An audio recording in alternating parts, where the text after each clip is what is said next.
Well, I refer to this little presentation as Lucy, she's no lady, and that's literally true. Current thinking is she's a male. So right off the bat, we've pretty well established the premise of this presentation.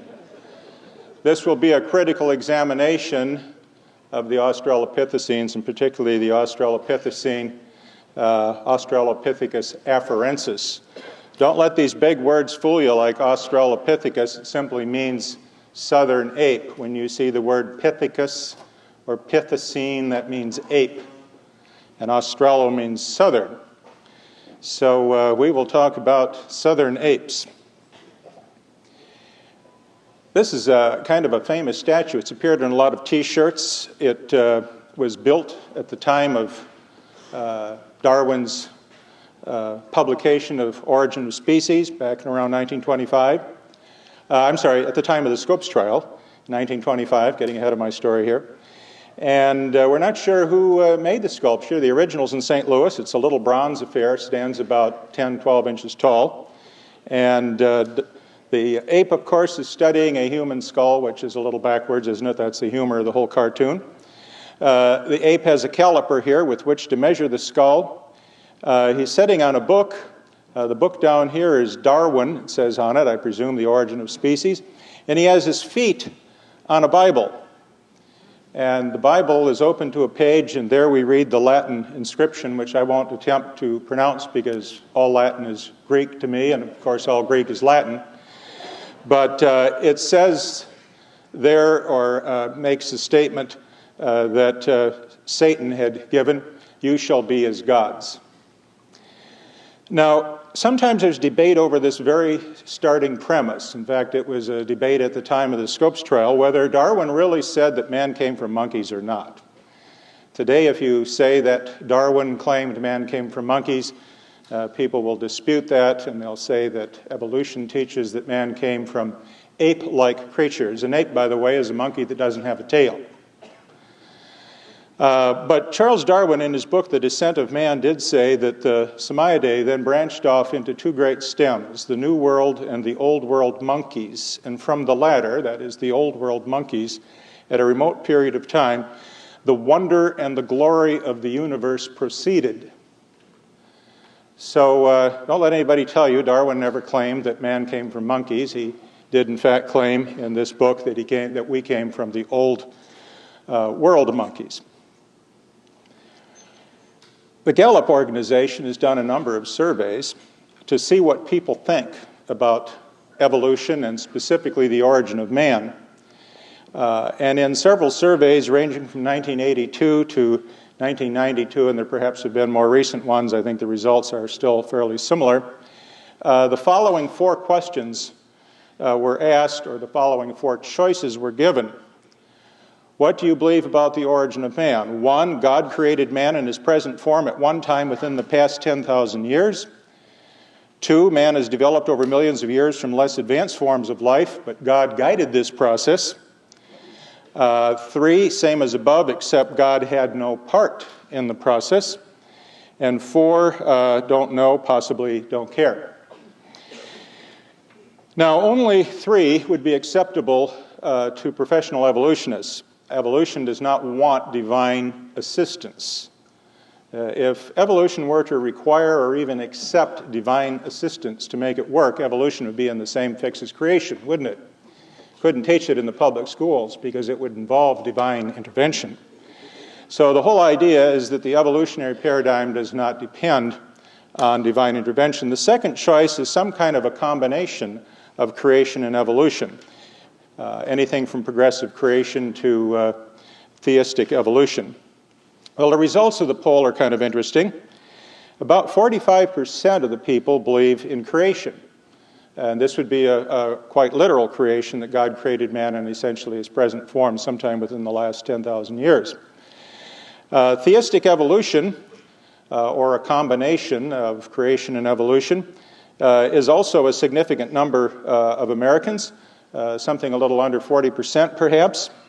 The evolutionary view, which is taught in our schools and our textbooks and on TV and what have you, holds less than 10% of the imaginations, I would say, of Americans.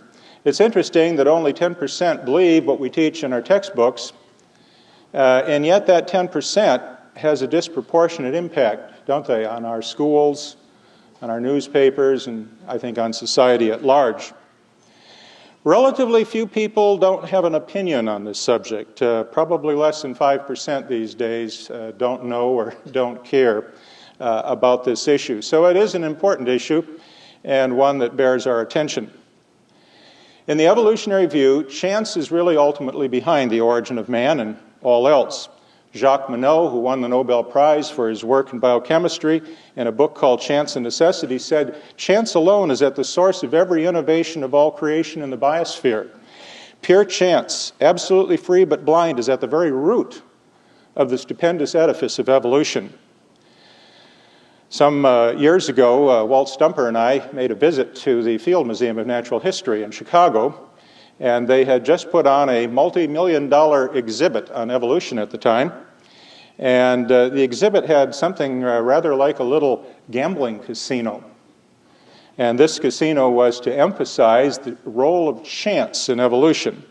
On your left there, you see what's called a dice layout. They have these things in gambling casinos, I've been told. And you throw the dice out on the table, and somehow these scores tally up, and in America we call this game craps. And over the top, as children throw the dice and what have you, have fun with this exhibit, a sign reads, "Is life just a game of craps?" That's kind of a heavy philosophical hit, isn't it, to lay on young people like you see here in the picture on the right, typical of a lot of the visitors who are enjoying this hands-on exhibit. To hit them with the whole concept that their very existence, their mothers, their fathers, their religion, everything, is just all one big game of craps. In the picture on the right, we see a one-armed bandit being vigorously cranked by the little gal. And above it, it says, over time, tiny mutations add up to big changes, suggesting, of course, that these changes could produce amoeba to men. Now, mutations really do occur in man, and this is a sad thing because chemicals and radiations that are mutagenic, that is, cause mutations, are oftentimes referred almost interchangeably as being carcinogenic, that is, cancer-forming. And as you sit here this evening listening to this lecture, the lights in the room are causing mutations to form in your skin. In fact, mutations are occurring spontaneously in your body at all times.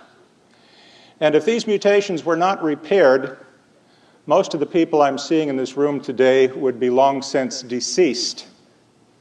Our very existence depends on a critical mutation repair system that is a very complex system in the body. This system involves at least 12 different enzymes that cut out and remove bad parts. Now, in this particular picture, we see what happens when this repair system doesn't work. This is a disease called xeroderma pigmentosa. One step out of perhaps 12 in the whole biochemical sequence for identifying mutations, cutting out the bad part, and splicing in a proper patch, one step is missing. And so mutations accumulate, such as melanoma here, and this soon proves fatal before reproductive age.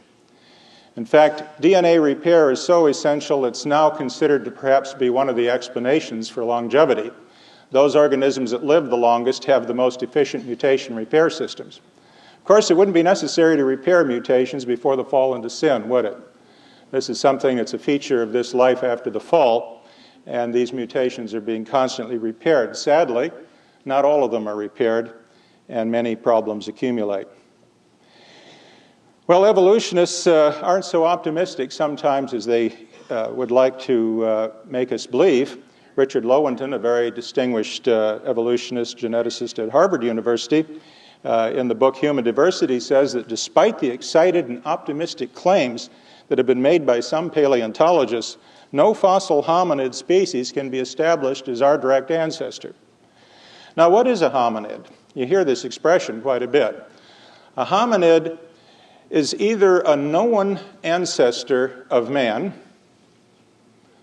or a collateral relative of man, or man himself. I would argue then the only really known hominid would be man himself, since I do not believe there are either known ancestors of man or collateral relatives. Today, Neanderthal man would be touted as something of a collateral relative, an individual who evolved simultaneously with man, when in fact Neanderthal man is just simply Homo sapiens. Now, you've seen a lot of these kinds of charts that show or purport to show evolution. And all of these charts, whether you're looking at whale evolution or the evolution of mammals or any other creature, are characterized with dotted lines. And if you read the fine print, the dotted lines mean that these are proposed or imagined scenarios of evolution. They do not represent hard data. They represent an interpretation of the data. Now, the bars you see here start at the beginning in the lower left corner with some presumed ancestor of the modern apes and man.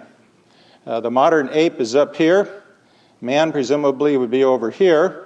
This is time from 5 million years ago to the present, so you can see most of hominid evolution is really a story of the last 5 million years, according to evolutionists.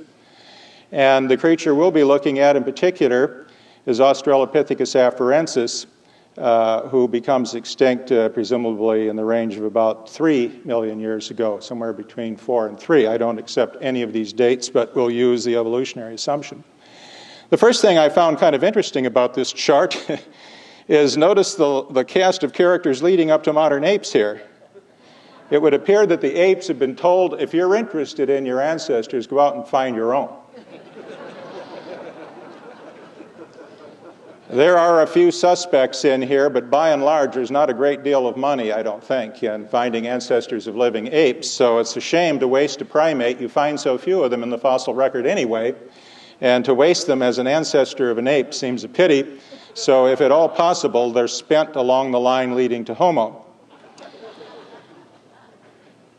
We could sub in a lot of different organisms with different names here. The basic story we'll look at today is a story of the Australopithecines. And you've probably heard of Australopithecus africanus. And that particular creature is now sort of pushed off to one side, sort of a collateral relative, a hominid that never quite made it to man. But one creature that is believed to be a sure enough ancestor is Australopithecus afarensis. Let's take a look at the story of the Australopithecines themselves. Trevor Palmer says, nevertheless, because the fossil gap, speculation has been rife for many years as to what gave rise to the Australopithecines. So we really don't know, or the evolutionists don't claim to know precisely where the Australopithecines themselves came from. The problem here is lack of data. If you took all of the fossils that are available out there, 95% of them would be marine invertebrates. The remaining 5% is everything else. Vertebrates would be a small fraction of 1%, and primates would be a tiny fraction of that. So no wonder we say that this is an area where the only certainty in this data-poor, imagination-rich, endlessly fascinating field is that there are plenty of surprises left to come. And indeed, we do find many surprises in this field. When I was at the Field Museum, and you see how imagination just goes bonkers, they did the exhibit up at the Field Museum on a carnival motif. And this was one of the banners here. You can see human ancestor with this perfectly outrageous painting, which I'm sure doesn't represent anything anyone is proposing as a real ancestor. But you can see imagination is allowed to just run wild, and I believe this is one of the problems with this whole field. It's data poor and imagination rich. Well, there are 3 ways to make an ape man if you think about it. I believe God created man, and so there is no such thing as a true ape man. Therefore, all of the so-called ape men are either apes that have been found in the fossil record that have been upscaled by emphasizing one or another feature that is human-like, or else they are humans that have been found in the fossil record that have been downscaled to de-emphasize their obvious human qualities, such as we've done with Neanderthal man. And then there is what I would call the true ape men. Does this surprise you that there are true ape men? This is where one finds specimens from apes in one location, specimens from humans in another location. The two are combined together and declared to be one individual. They are true ape men. Piltdown man was such a true ape man. Of course, they are either intentional hoaxes or unintentional confusion of data. Well, let's look at Lucy. Let's begin by saying, when we talk about Lucy, that this word Lucy is a name that we sometimes give to the whole species. The species is afarensis of the Australopithecines, and I think you'll admit to say Australopithecus afarensis several times in a row is a tongue twister. So if you don't mind, we'll just use the word Lucy to apply to all the representatives of this species, and there have been many, many such fossils found. And today I think the picture can be put together rather completely. Essentially all of the bones are in place, having been found in one specimen or another. But the first, or arguably the first, but certainly the most complete specimen of Australopithecus afarensis is the one called Lucy. And it was discovered by Donald Johanson in Ethiopia back in 1974. And it's been given a number of different ages. In fact, it was redated by Basil Cook using the Olmo pig-tooth specimens because the radiometric dating that had been done on this individual was unsatisfactory. It made it look entirely too young for such a primitive skull. And when Richard Leakey found KMNER 1470, which was far more human-looking, but was dated at an older date than Lucy, if you read Johanson's book, Lucy, The Beginnings of Humankind, you'll see they went to Basil Cook, had him redate both specimens to see if he couldn't adjust this out. And Basil Cook declared that Lucy was indeed older than they thought, went from about 2 million years or so to about 3 million years old, and 1470 was made younger. The thing that's interesting about afarensis is that it's about 40% complete. That is, about 40% of all of the bones were found reasonably together. And if you look at the skeleton here, a good part of the skull is missing, but other skulls have been located since, so we can put that together. There are no feet, just a couple little bones here, and no hands, but we have found other specimens that includes bones from the wrist and from the hands, and this will prove important in a bit, as well as bones from the feet. So taking all of the specimens, putting them together, we have a fairly complete idea of what Lucy looked like. So if this is an ancestor of Homo sapiens, we have a good chance of seeing it. This is the skull of Australopithecus afarensis, and when we look at the skull, right away we see that this is not a human skull. The most dramatic thing is, look at the face here. It slopes at an angle. We call this sort of a shovel face. And the human face goes up and down more vertically. This slopes. And the canines come in at a steep angle here, where human teeth would come down straight, the incisors and canines. The brow ridges are relatively large. There are some human beings, Australian Aboriginal, for example, that'll have a somewhat enlarged brow ridge. Neanderthal man had an enlarged brow ridge, probably not to the degree that we see here. But to me, the distinctive feature is the slope of the face. Very, very small cranial capacity. Cranial capacity of Lucy was small even by ape standards, so we're not going to confuse this skull with an ape. Another feature that I'll have occasion to bring up for those of you that want to stop by the table we'll be setting up tomorrow morning. I have $3,000 worth of hominid skull replicas, museum-quality replicas with me, so you can kind of handle some of these skulls, including Lucy and even Piltdown man and Homo erectus, Homo habilis, Australopithecus robustus, Africanus, afarensis, the Tong's child. I have life-size museum-quality replicas of all of these. And when you look at them, you'll notice, when you compare them to human skulls, apes lack nasal bones. I always tell folks that if you just remember this, you'll have a good memory jog. Apes have trouble keeping their glasses up. If you feel right here where your glasses set, if you wear them, there's a pair of bones that come together here called the nasal bones. Apes don't have nasal bones. And then if you put the finger under the nose and you come up, there's a little bony spine that stops your finger from coming up. And that's called the nasal spine, and apes don't have a nasal spine. What do apes have? Well, if you look at the front of the ape here, no nasal bones, no nasal spine. If you look from the front, it looks like a jack-o'-lantern. You know how you cut the nose in the jack-o'-lantern? It's a triangular hole. That's the way this cavity looks in an ape. It's a rather just a triangular hole, whereas in human we have this distinctive bone structure. So all of these features are lacking. Is there anything about this skull that might get evolutionists excited? Well, the teeth are relatively small for an ape. There are other apes that have relatively small teeth, Australopithecus gelata and others. Another feature that excites people is that the teeth of the Australopithecines tend to have relatively thick enamel. You see, apes have, by and large, thin enamel, and humans have relatively thick enamel. But it turns out that there are some apes alive today that have relatively thick enamel, like the orangutan. And so the thickness of the enamel probably relates more to diet than it does to any kind of an evolutionary scenario or paradigm.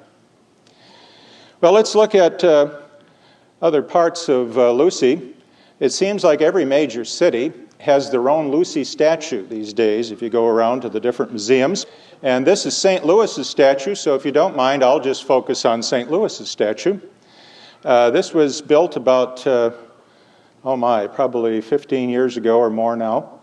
And when we look at this statue, it's very lifelike. It has real hair in the surface, and it's standing about this tall, not very tall. And if you look at the mannequin, you see some distinctive features. First of all, very ape-like head. But the trunk and the breasts and the genitalia are distinctly human for a female. The arms and the hands are distinctly human, though possibly a little bit longer proportion-wise than most modern humans. The legs and feet are very human. In fact, look at this leg. If you were to shave that leg, it could be used in a Hanes ad, I would think. And notice that Lucy knows a little bit about modeling, too. As every good model knows, if you point the toe, it tends to extend the leg. And she appears to be doing a bit of that. Also, the hand up like this and pensively looking off in the air tells you that very likely Johansen had found a fossilized thought.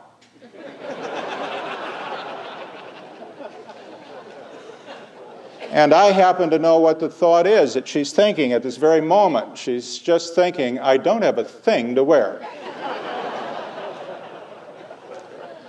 But you see, once again, the artist is editorializing and fictionalizing, I believe, by putting into this creature this pensive look, this gaze, which leads one to believe that it is thinking. Well, given the fact that from the neck on down, this is essentially a human body, and from the neck on up, it is, sadly, an ape head, primitive even by ape standards, it has a powerful effect on people that go through the zoo. I've stood there and watched young children in particular go through big groups of them with classes. And you'll hear things like, oh, look, Mrs. Ferguson, an ape man. And Mrs. Ferguson points out, no, Johnny, that is an ape woman. So it's even politically correct, very difficult to deal with it. But see, you wouldn't have to know how to pronounce or spell Australopithecus afarensis. If you're a child, you just go through the museum, you look at it, ape head, human body, the message is very powerful. Now, this is a complete misrepresentation of the way Lucy looks, and the zoo has admitted that they were aware of this at the time they built the mannequin. But they do not intend to change it because, as they have pointed out, it gets across the point they want to make to the audience at large. What are the obvious misrepresentations here? Well, first of all, the hands and the feet. Let's just take a look at a little more detail here. There's the hand. You could play piano with a hand like this. or violin. Notice that the finger bones are straight. The whole hand has a very human-like quality. Apes have curved fingers. The finger bones, the phalanges, instead of being relatively straight, have a curvature to them, and so they have a kind of a meat hook looking hand that's quite distinctive, very well suited for being suspensory adapted or hanging from a limb, but not great for playing piano or pipe organ. Lucy here, the way she is shown, would be very good at the latter, not very good at hanging from limbs. Well, we know this isn't the case because even before the exhibit was made in the St. Louis Zoo, Stern and Sussman had published a paper in the American Journal of Physical Anthropology, a rather sizable one at that. And in this paper, they looked at many of the Hadar Australopithecines, that is, of the type that Lucy represents, and they compared the curvature of her finger bones.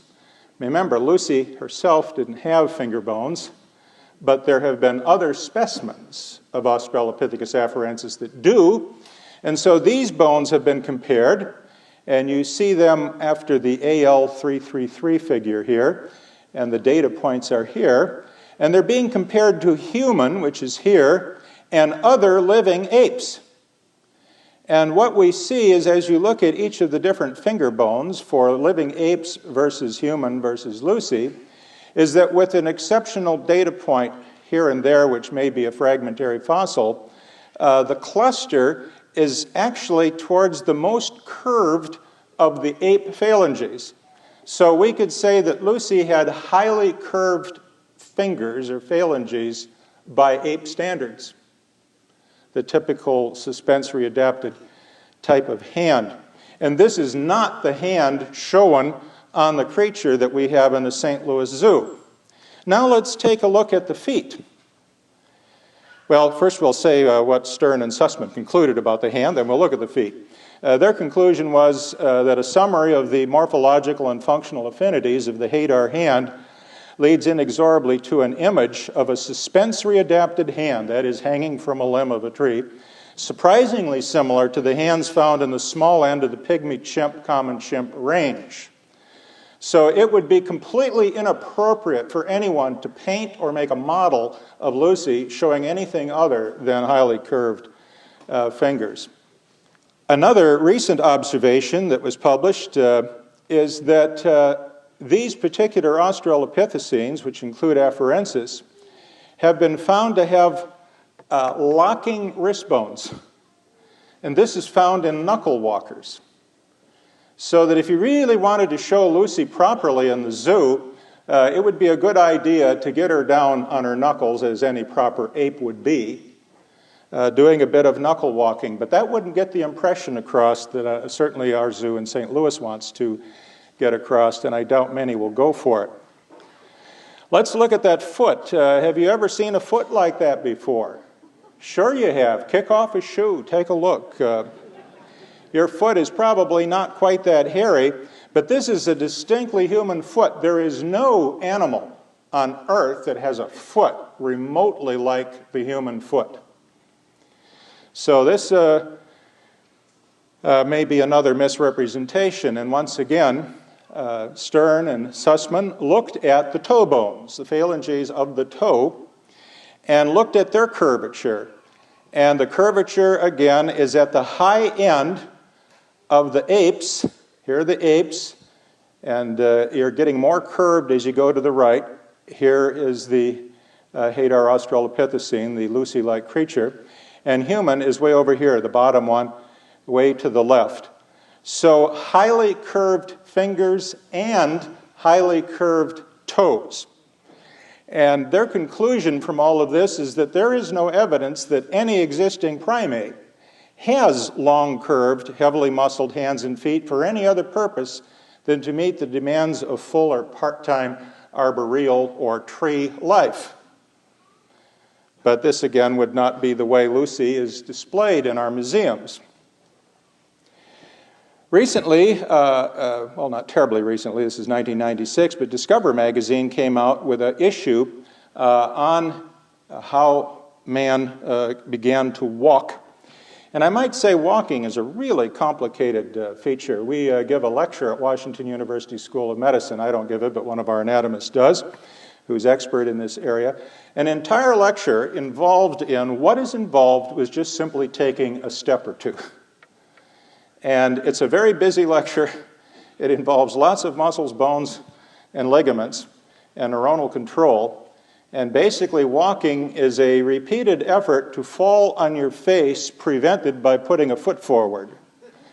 And the human gait, the way we walk, is distinctive. No other animal walks the way we do.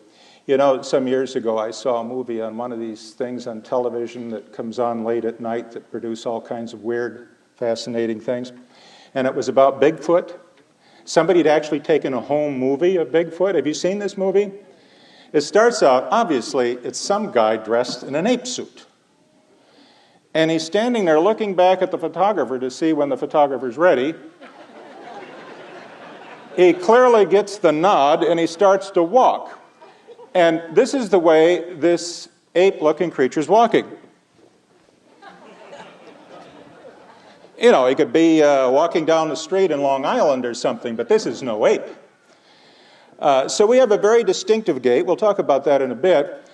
On the cover of this magazine, we see that the bones that they actually have are dark, and the light ones are bones that were added.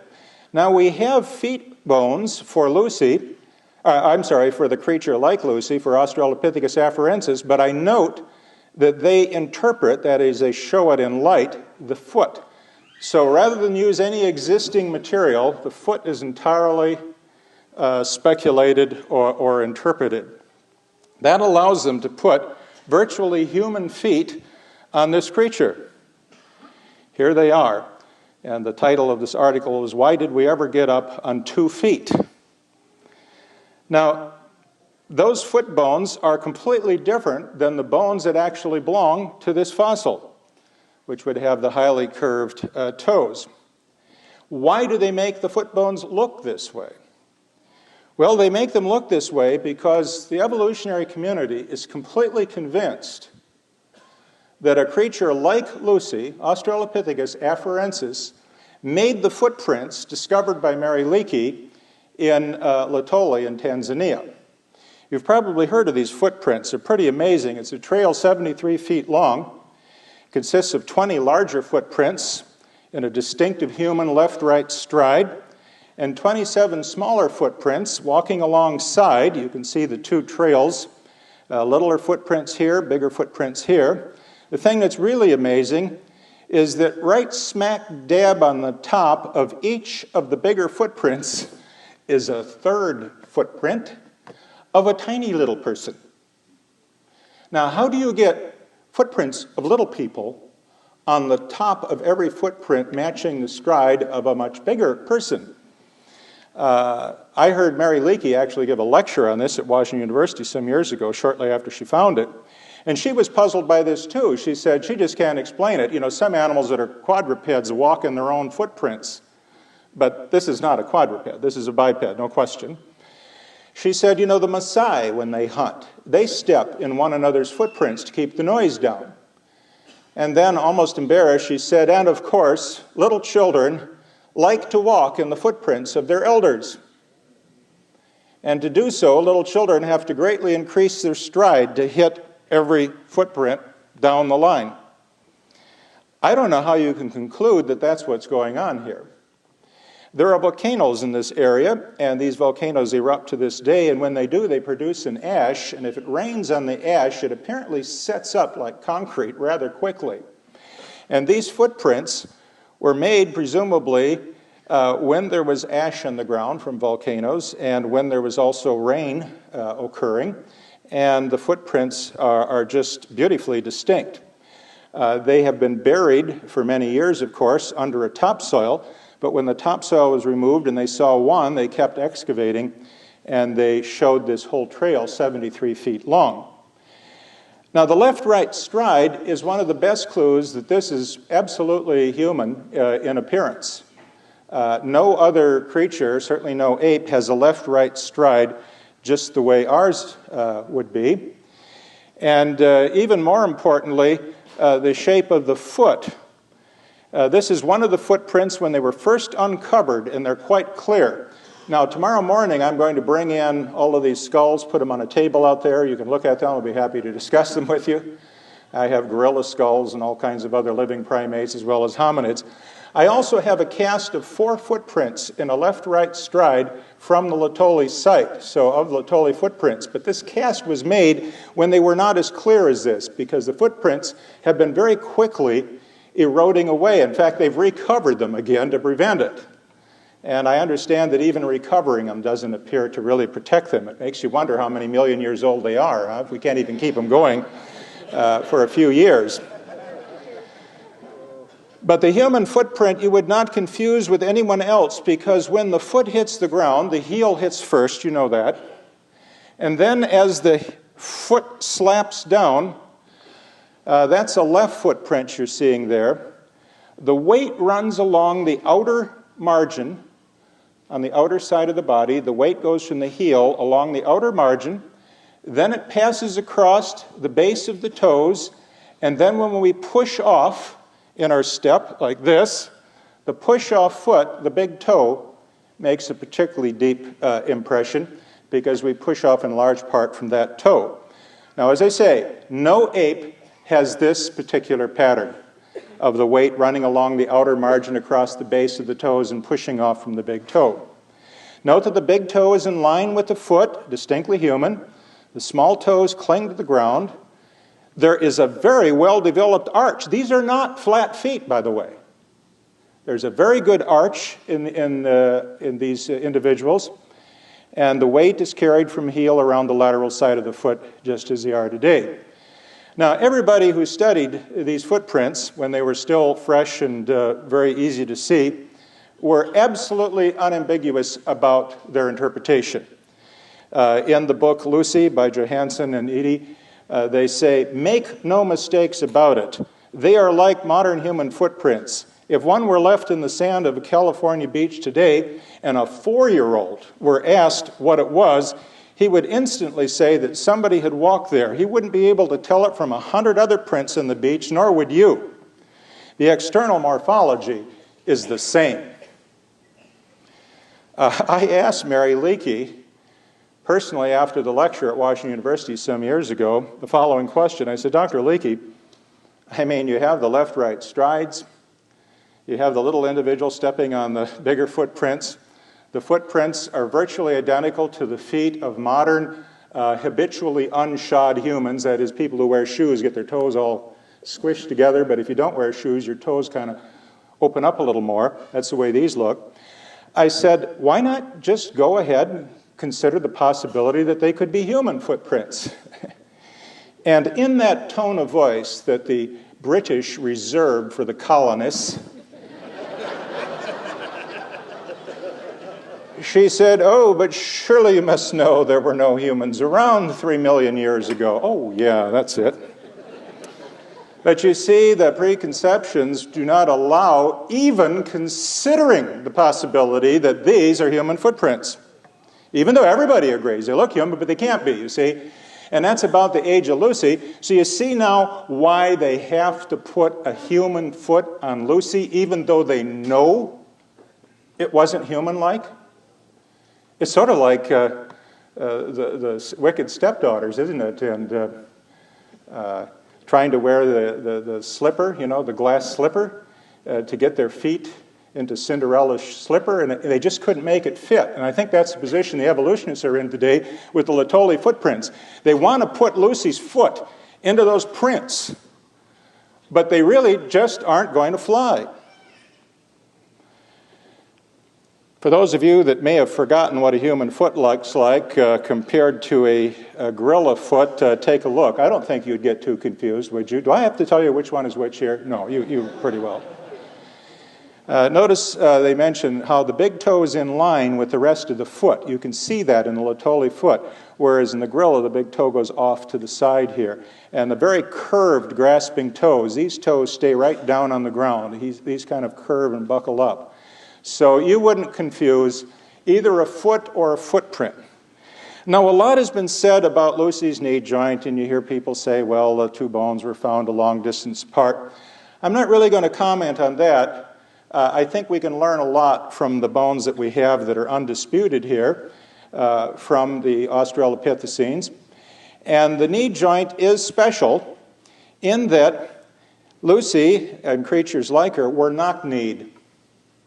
And I bring this up because humans are also knock-kneed. By that, our femurs come together, and then our tibias go straight down. Now, there's a good reason for that.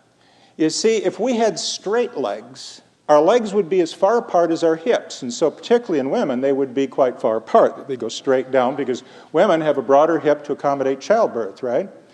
So the legs would be apart. Now, you say, what's wrong with that? Well, one problem with that is if your legs are further apart, when you lift one leg, note what happens. I'll try to interrupt it before it gets too embarrassing. You see, you fall that way, don't you? And if you lift the other leg, you fall that way. Now, how would you prevent that from happening? Well, when you lift your left foot, to keep from falling to the left, if your legs are apart, you throw your weight over the planted foot, and that keeps you upright. When you lift your right foot, you throw your weight over your left planted foot. Now, see if you don't recognize this walk. An ape that has relatively straight legs will expend a fair amount of energy doing this as it walks, and he looks like this, right? Throwing the weight. Now, we don't have to do that because our femurs converge to the knees, keeps our feet under our body, and so as we lift one foot and another, only a slight amount of moving from side to side is necessary. Keep the weight over the foot. Now, hey, Lucy has this. Lucy has this angle. Here's a right femur and a tibia. And notice there is an angle. I'll exaggerate so you can see it. We call this the carrying angle, or the valgus. And the angle's measured right here. And if you look at the picture up here, you'll see that Lucy has a 15-degree carrying angle. We humans have about a 9-degree, so the Lucy-like creatures have a relatively high carrying angle compared to man. Well, there you go. Does that prove that this organism is evolving into man and that it has this carrying angle as we do, or sometimes it's called the valgus? Well, not really. You see, the gorilla has a 0 carrying angle. That's a straight leg. The chimp has a 0. But there are other primates, like the orangutan and the spider monkey, that have a pretty high carrying angle, pretty much in the range of man, 9 degrees. So you see, just because we have this angle doesn't necessarily mean that this creature is evolving into man, because we have modern primates that no one suggests are turning into people today who have it today. Now, your question might be, what are they doing with it? Ballet, perhaps? No, you see, animals that have these carrying angles oftentimes walk on limbs in trees, and that's like a tight wire walker, isn't it? And they'll oftentimes grab the upper limb and they'll go along like this and walk on the lower limb. And so there's an advantage for them to have a high carrying angle as well.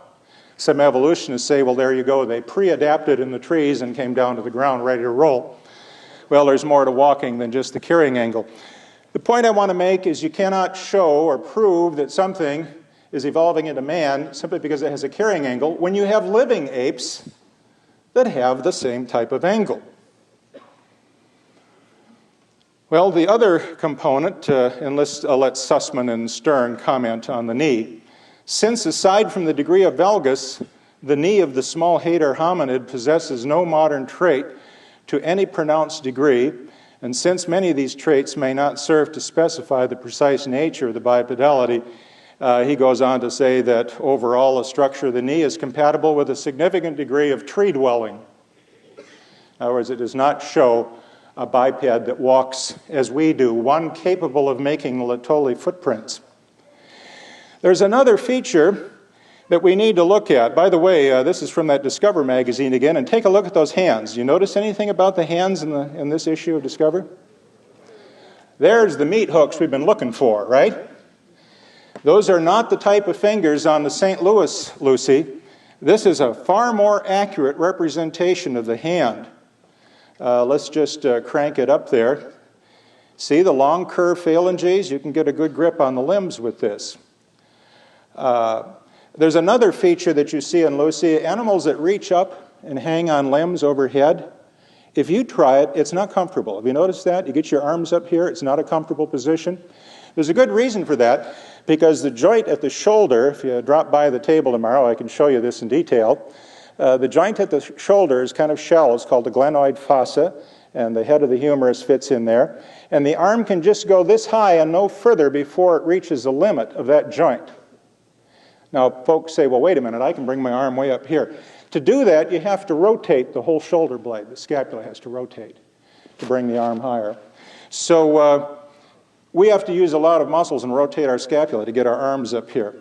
If you look at Lucy, she's clearly designed to be hanging from trees because the glenoid fossa is up-tilted. So she can raise her arm, or these creatures can raise their arms higher before they have to start rotating their scapula. The big problem, however, are the hips. As you know, all ladies are concerned about that, and so I would think Lucy is too. And let's look at these hip bones. There are really three bones that fit together to form the whole pelvis. I brought along the right piece of the human pelvis here. Fits right down here. And they're made of three different bones. The iliac part, the pubic part, which is right in front here, and right here is the ischium. These are the ischial tuberosities, and you are all sitting on your ischial tuberosities right now. That's what's supporting the weight through the gluteus maximus. Now, there's a distinct hip for apes and humans. And as far as I know, no overlap. You can't confuse an ape hip with a human hip. What's the big difference? Well, let me bring up a drawing that'll help to illustrate this. If you look at the top, that's a chimp. And at the bottom, that would be human. Notice the iliac blades of the human go front to back like this. It almost looks like a steering yoke on an airplane when you get them both together, right? As you look at it, isn't that sort of like a steering yoke on an airplane? See the handle here and the handle here, upside down? Whereas the ape, the iliac blades flare out laterally. So if I put this in place, in the human, this blade would be here, and the ape, it would be out here. Got the picture? This versus this. Now, why is that important? You need to have it this way if you're going to walk, as humans walk. Why is that so? My students tell me that I was, at one time or another, able to use almost every item of clothing on my body to illustrate things. Handkerchiefs can make muscles, and if we have a muscle that attaches to the iliac blade here called the gluteus medius, and that muscle comes down from here to here, right across there, and attaches to this bump on the femur. Now that's important because when we lift our left leg, think of an articulated dowel now. If you lift the leg, what's going to happen? If these are articulated joints at the hip, this hip's going to fall, isn't it? Lift the left leg, the left hip will fall. If I lift the right leg, the right hip will fall. What keeps this from happening? When I lift the left leg, the muscle that goes between here and here tightens up, and it keeps that from happening. See that? It's attached here. So if you don't have this orientation of the iliac blade, you cannot keep your posture as you walk perfectly even. Once again, you have to throw the weight back and forth to overcome this. Now on apes, the blade is like this. I've exaggerated a bit. The same muscle, gluteus medius, comes over the back side now. Notice that? It's going down the back. And apes have a center of gravity in front of their knees. They want to fall over forward anyway. And so this same muscle keeps them from falling further forward. So you can look at the pelvis and tell whether you're looking at an ape pelvis that cannot walk anything at all like we do, or a human pelvis. The big question is, what kind of pelvis does Lucy have? Well, Stern and Sussman said, the fact that the anterior portion of the iliac blade faces laterally in humans, he's talking at, this is facing lateral out here rather than over, but not in chimps is obvious. The marked resemblance of Lucy to the chimpanzee is equally obvious. So you get the picture? The creatures like Lucy have the ape orientation of the iliac blades. Now, what are the evolutionists going to do about that? You're not going to believe this. Nova, have you heard Nova? There was a PBS Nova series in which Dr. Owen Lovejoy, a very distinguished, famous paleoanthropologist, was involved. And he's looking at Lucy's skeleton here, and he's lamenting the fact that the hips are all wrong. They're supposed to be human-like hips, so you can walk the way the Laetoli footprints showed she walked, but they don't look like human hips, they look like ape hips. What to do about this? Watch it. You'll get a big kick out of this. The ape that stood up, it was a revolutionary idea.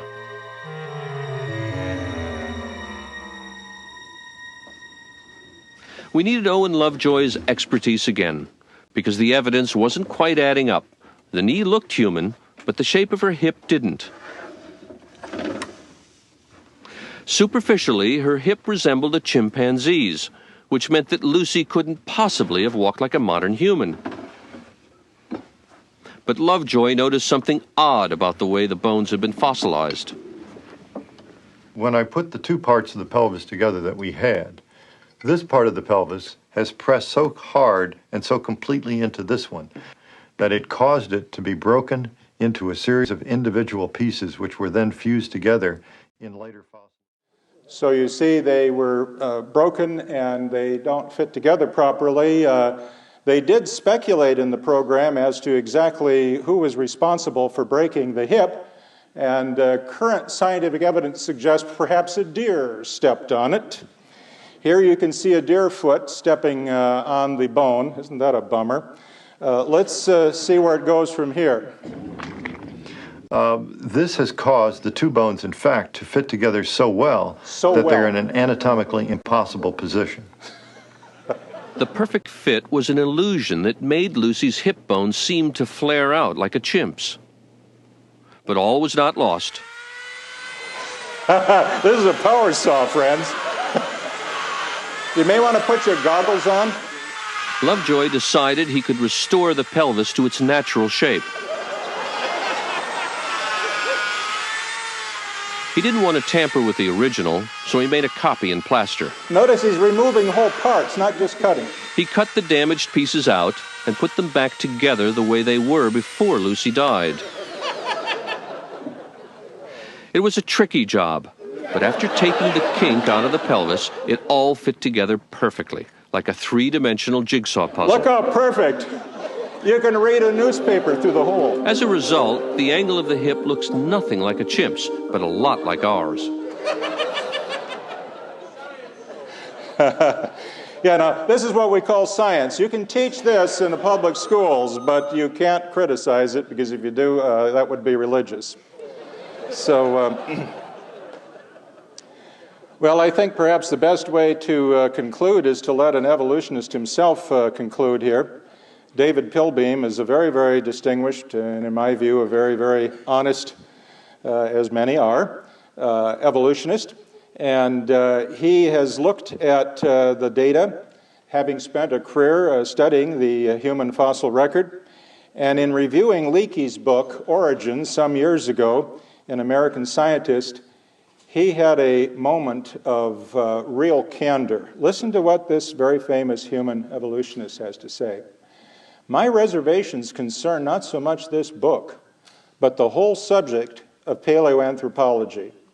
But introductory books or book reviews are hardly the place to argue that perhaps generations of students of human evolution, including myself, have been flailing about in the dark, that our database is too sparse, too slippery for it to be able to mold our theories.